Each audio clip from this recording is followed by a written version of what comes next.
My name is Ebenezer Safwadu.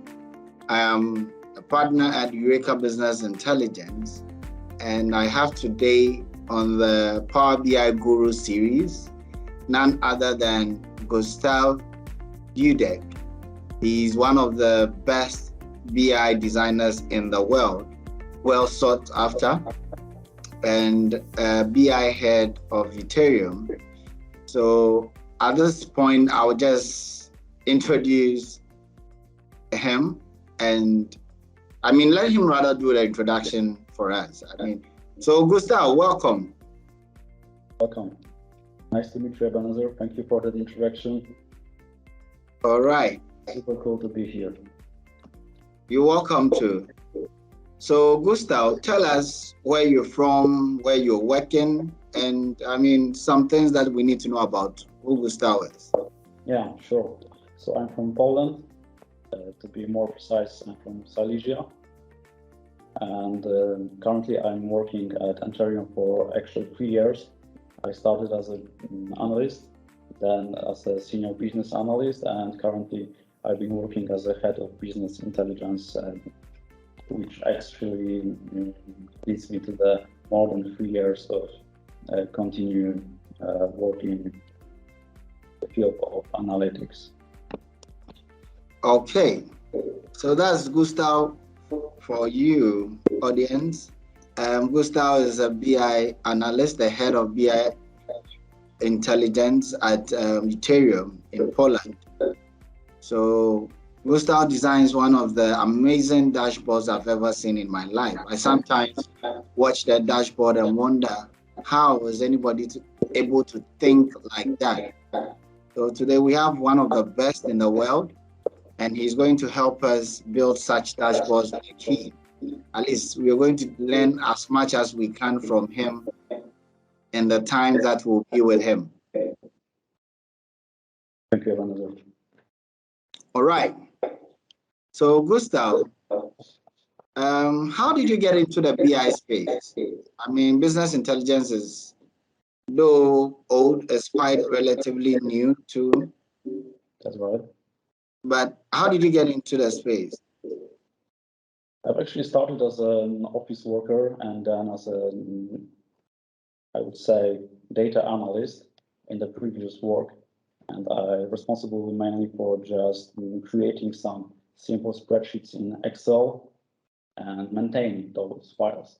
And eventually I've been hired by Enterium and become a senior business analyst and then head of business intelligence. So actually the first job just make that bridge between my previous responsibilities and my current responsibilities. So it was a long path and daily by daily work around Excel solutions and PowerBI. Okay, I'm sure every analyst started with Excel, and that's what I tell new analysts, that always start from what you are comfortable with. Excel is a very good place to start. Once you master Excel, you will be able to use other tools to make insights. All right. So in your work as an analyst, what do you think is the most challenging thing that you face? Repeat, please.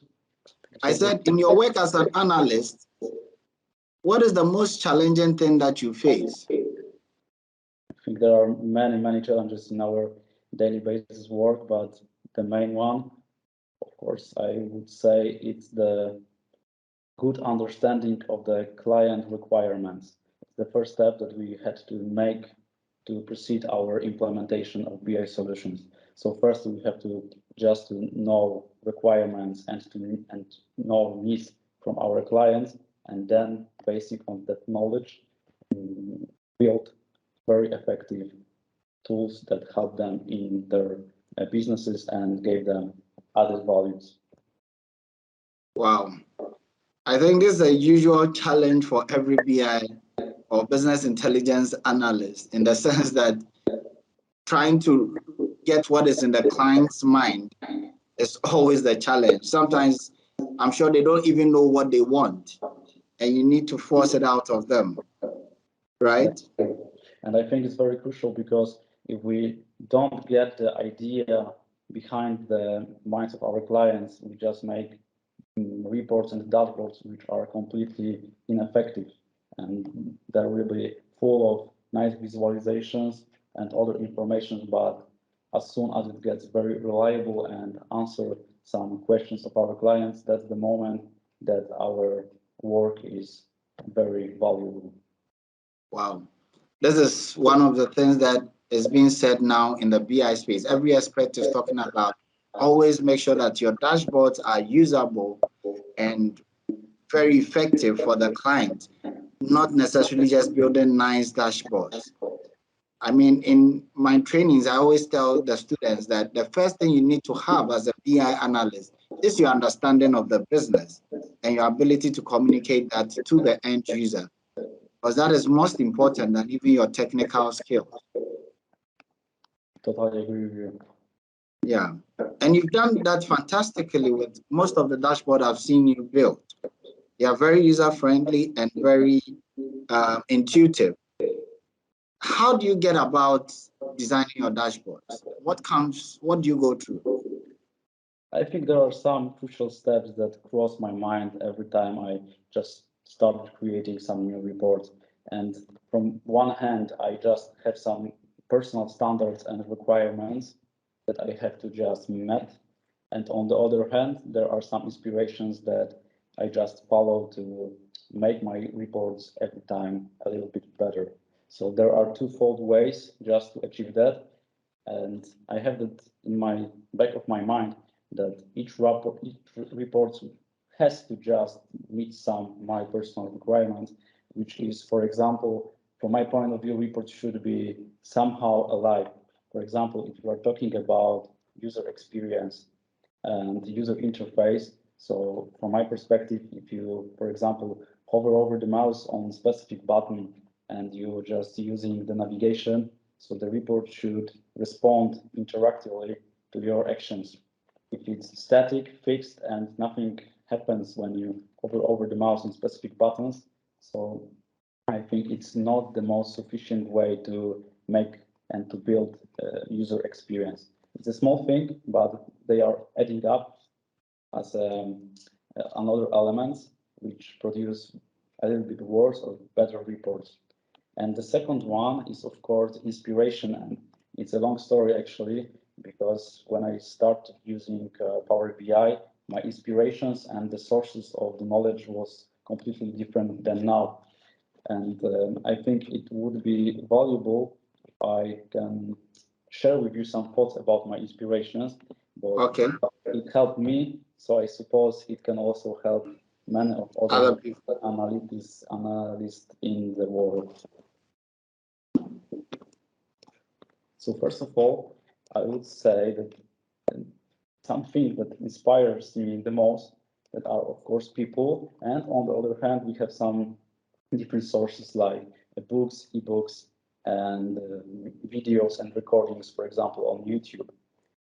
And starting from the first, it means from the people that I used to watch in the previous or watching in the current times, I just want to give some names that, from my perspective, are those people very worth to just monitoring on a daily basis and be up to date with their materials they published in the internet and the ideas that they developed and help you to master the Power BI or different solutions.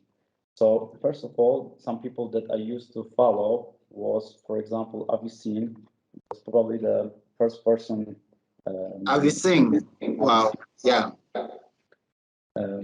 Yeah, that was for sure the first video channel that I used to watch. The second one was Guys in the Cube, of course. Wow. Patrick. Yeah, mostly because of the ducks and tricks they present on a daily basis. The third one was the Kerbal. Kerbal, yeah, I interviewed her. She was my first interviewee. I'm sure you know them all.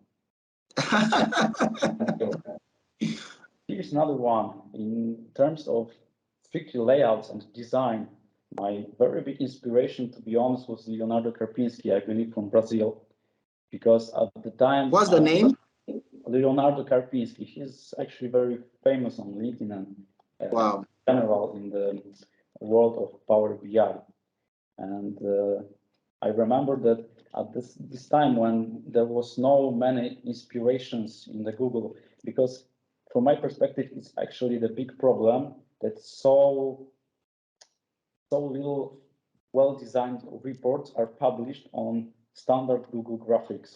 And we just input Power BI phrase, Power BI reports or dashboards in Google searcher, you just can't see many well-designed reports, and it's not the best way to commercialize Power BI.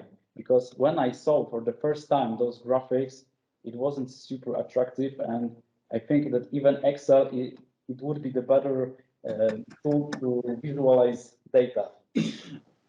So Leonardo Karpinski was the spelling of the name, Leonardo Karpinski. The Karpinski spelled C-A Mm-hmm. K-R-R-P. Okay. So I'm very grateful that I have possibility to just see his work, because that was a huge dose of inspiration at that moment in the past. So let me share screen for just 1 minute. Okay. I just typed Power BI in Google Graphics. First thing, I would say that it's not even in most cases actually the reports, but many of them are actually the dashboards, which are just the clean elements from many reports. As you already know, you cannot, of course, use it as one of elements Power BI in service, as you pin some specific visualizations to the dashboard. So it's nothing surprising that it's not looking cool and it appears to be not well designed. Yeah. Even if it's the report, there are no many well designed reports here at this moment, because I know there are many very good, very talented designers all over the world, but his work isn't here. So big shout out to Novi Pro, for example, who make the awesome platform where people can showcase their work. That's super cool. And searching here, for example, you have some Microsoft Power BI reports, and those look pretty much cool. And for sure, it's some kind of inspiration from analysts and reports designers. But to sum up, there are no many good reports on Google Graphics. So I made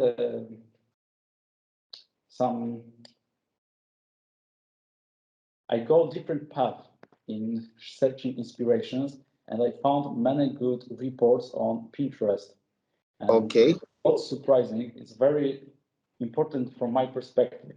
I'm not even looking at the dashboards which are made in Power BI, because making well-designed Power BI reports is actually, in my perspective, a new trend in data visualization. It's a new trend that people try to make them best and to try some putting background from PowerPoint, for example, and making some cool, good-looking, attractive buttons and etc.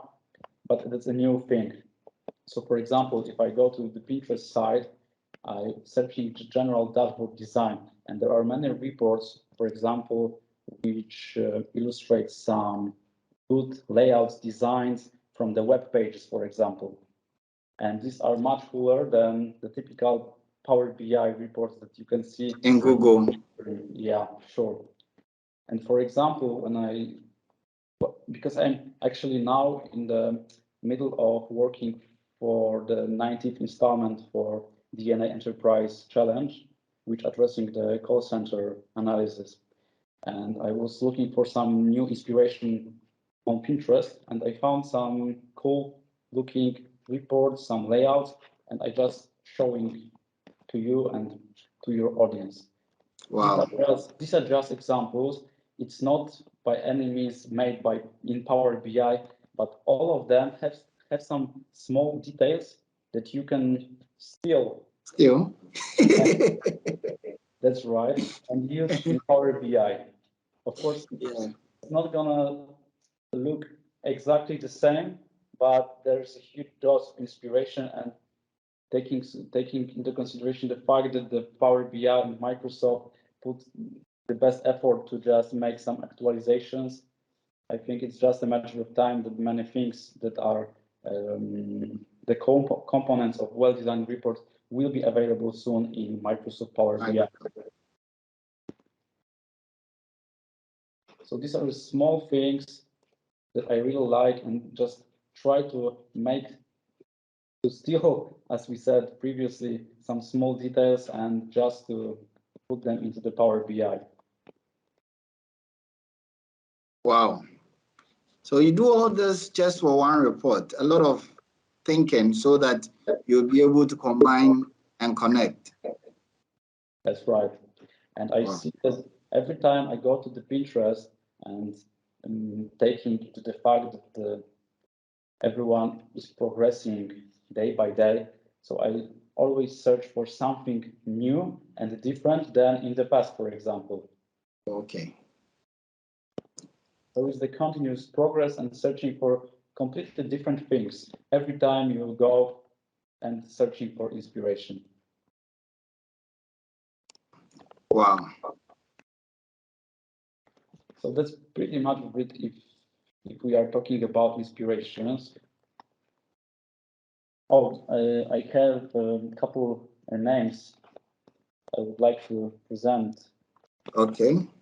Besides of the people I already mentioned, there was also the some inspiration from Reid Heavens from Heaven Consulting. Oh, Reid Heavens, yeah. I've interviewed him too. Yeah. I know. And he also makes super good job in terms of text magic and similar issues. Of course, DNA Enterprise platform and the whole team, including Simon Kay, Greg Phillips, Brian Julius, and other experts. Yeah. It was a super dose of inspiration in the past and currently also. And actually, how to Power BI web page actually, and YouTube channel from Buzz Domain. I'm really sorry if I don't spell it correctly. And the how to Power BI. Oh, okay. The founder is Buzz Domain, and I really believe that his channel will be one of the best in the world. Yeah, I recently chanced on him, and he's excellent. He's doing some Power BI shorts, some 2 minutes, 30-second shorts. Is excellent. He's one of the best. Yeah, how to. Yeah, they make very attractive, well-designed reports. They are very clean, transparent. And on top of that, there are many cool DAX magic tricks which wrap around all of it and make super effective solutions in Power BI. So that's great. And what about your visualization inspiration, apart from Leonardo? I'm sorry, could you say that again? I said, apart from Leonardo, who else has been your inspiration in terms of visualization? Besides of those all people I already mentioned? Yeah. I generally think that Zebra BI was a very huge impact on my progress. And to be honest, I believe that IBCS standards in communication business are actually, from my perspective, a way to go. In terms of visualizing business data and operational data, because if you make some challenge or demos reports, of course, you can use another solutions. But in terms of visualizing financial data, I think Zebra BI and generally IBC standards are top of the top knowledge how to use effective visuals in Power BI reports and reports in general. So I strictly recommend the IBCS standards to sum up. And from other books, I would say that quite typical position is the storytelling with data, a data visualization guide for business professionals. I think almost each analyst read it at least once. And I remember that I also read a lot of ebooks from Radakad. Okay. And it was. I interviewed him too. super cool event, really cool. And of course, his ebooks mostly address some things like advanced DAX. So it's not about the layout and designs, but more about effective DAX usage. Wow, that's great. So a lot of people, a lot of sources. I recommend them all. There are always more. I didn't mention about anyone or everything due to the time constraints. I'll just get the list and publish it in the bio in the post so that people can easily search them and get info. Sure. All right. So now that we have this, by what you just said, that there are two parts that you look at. One is your standard, and the other is the inspiration that you do before you actually start any report. All right.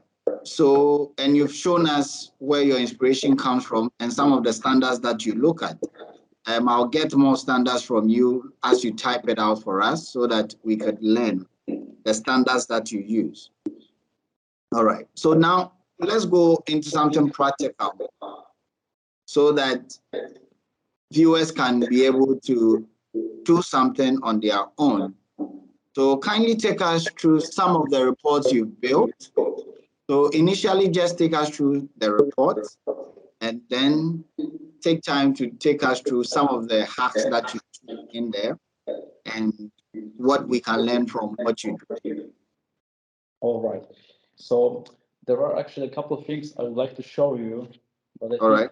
I will go different way and I will show you some current work on the 15th installment of Edna Enterprise Challenge, because it's totally under construction. It's not finished. I have many tweaks and modifications that I would like to implement in the report, but there's a perfect opportunity to just make some thoughts and ideas behind the general during the report implementation, how I think, and I would like to just share it with you.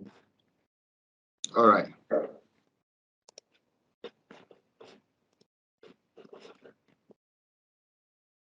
So here are the couple elements to consider.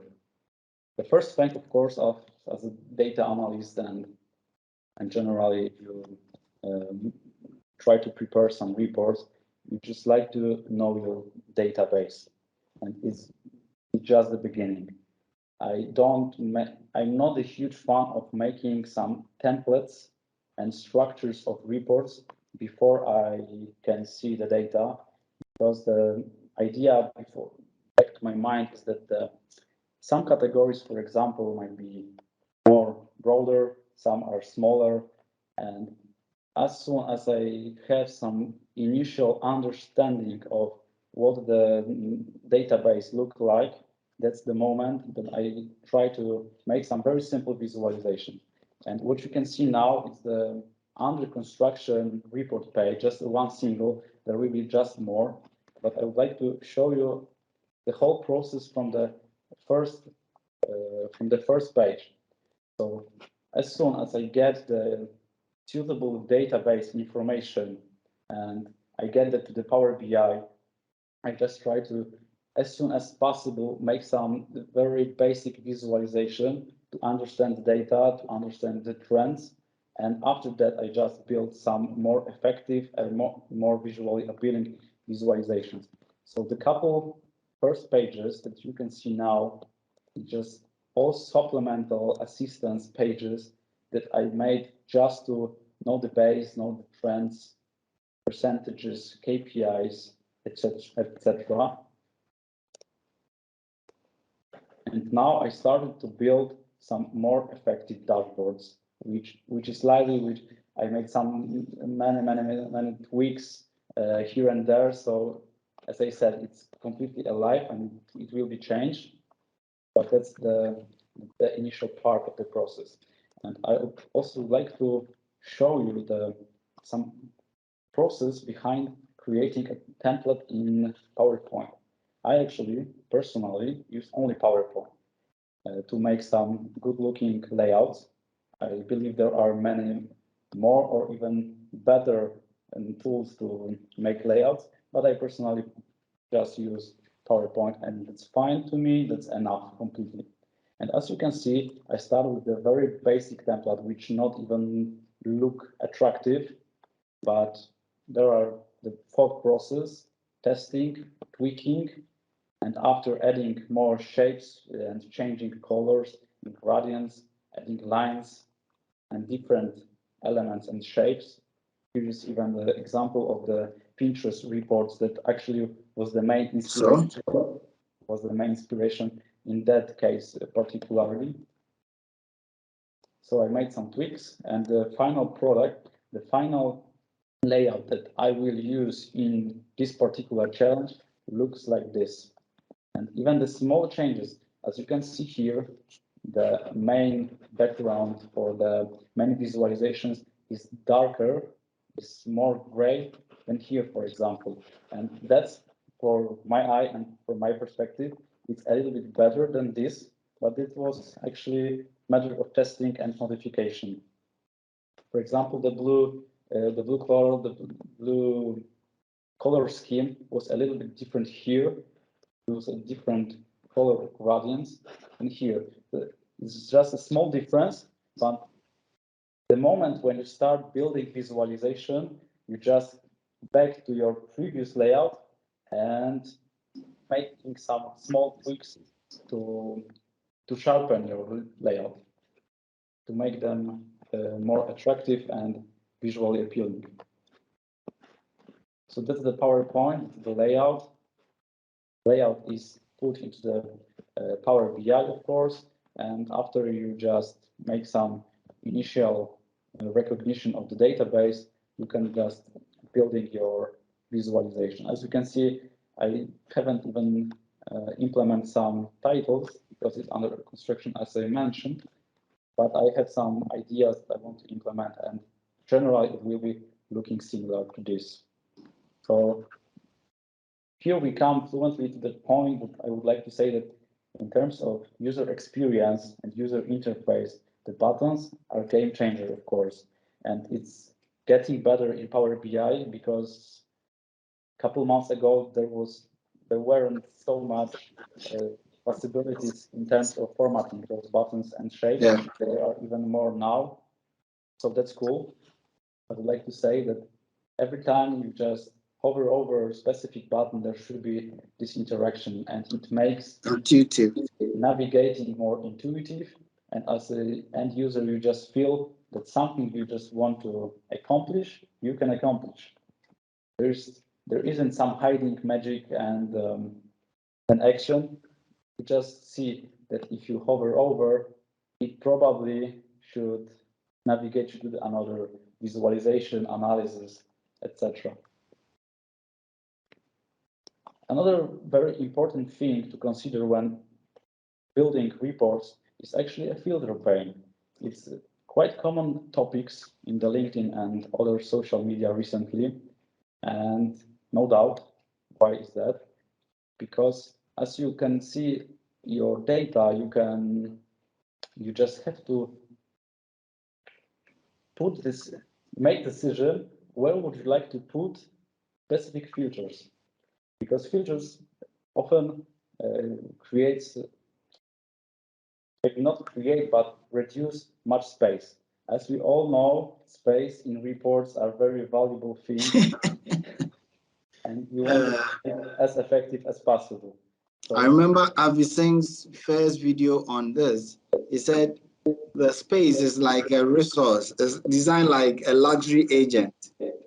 Exactly, real estate. Yeah. So I use that idea, of course, and as I recognize the database, I just make decision where I want to show the filters. And there are many ways to do that. You can put filters on the top, on the left, on the right. It all depends on the context and on the number of categories you would like to filter your data. Showcase. The one thing I just want to highlight is the fact that drop-down lists they are super cool because they help you to spare some space, real estate. But on the other hand, when you have a real client and real reports, the drop lists are not always the best solutions because they require from end users to make very clicks. And as guys in the cube said, for example, the less clicks, the better. Yeah. So I would like to recommend in some specific context and scenarios to make full list of specific categories. Of course, there are scroll and you can show some different elements of that category when you scroll down. However, sometimes it's more effective from the user experience standpoint to make such a list a little bit longer than making 10 drop-down lists. So it's a small thing, but from my perspective, it's quite important. In terms of layout, you can see that we have the pre-planned darkish gray layout in the main space of the report. And that allows you to very easily create some pop-out visualizations by making them white. Okay. Very easy actually, because if you have a little bit darker, grayer background, you can just put white background with visualization, and it's actually on the first side, first page, easily and understand. It's easy to read and to show the most important KPIs and informations at the first glance. Other thing I would like to mention is the color patterns and color choice, because I've seen many times that the red and green and yellow in some cases are used in the way that shouldn't be used, to be honest. For example, these are so specific colors that they only should be used in very specific Cases. scenarios, and mostly, for example, in the case when you, for example, make comparisons between the actuals, realizations, and the budget, the variances from the forecasting, etc. And you just want to highlight that sometimes is wrong or sometimes or something is bad in terms Right. of your results. So I would not recommend to use green or red Right. for the categories or metrics that are strictly not correlated and not related with different things than budgeting and comparisons that are positive or negative variances and deviations. And here's another thing. Are you kindly using a custom theme? That's a very good question, Ebenezer. I didn't mention about it, but one of the first thing I do when I start creating report is actually upgrading the color theme in the Power BI. And here is the important thing. When, for example, our clients has some specific logos, websites, etc., I will try to just steal the color palette, for example, from the from his color palette, and with cautions, of course, because if they mainly use green, yellow, or red, so you have to be cautious to use the colors. But if they are more neutral, I will try to steal maybe some of them and to use in the reports in Power BI. So always go to the customized current theme and make some adjustable, modified color palette. Sometimes I also make some small tweaks here, but it's optional more. Colors are the most crucial part here.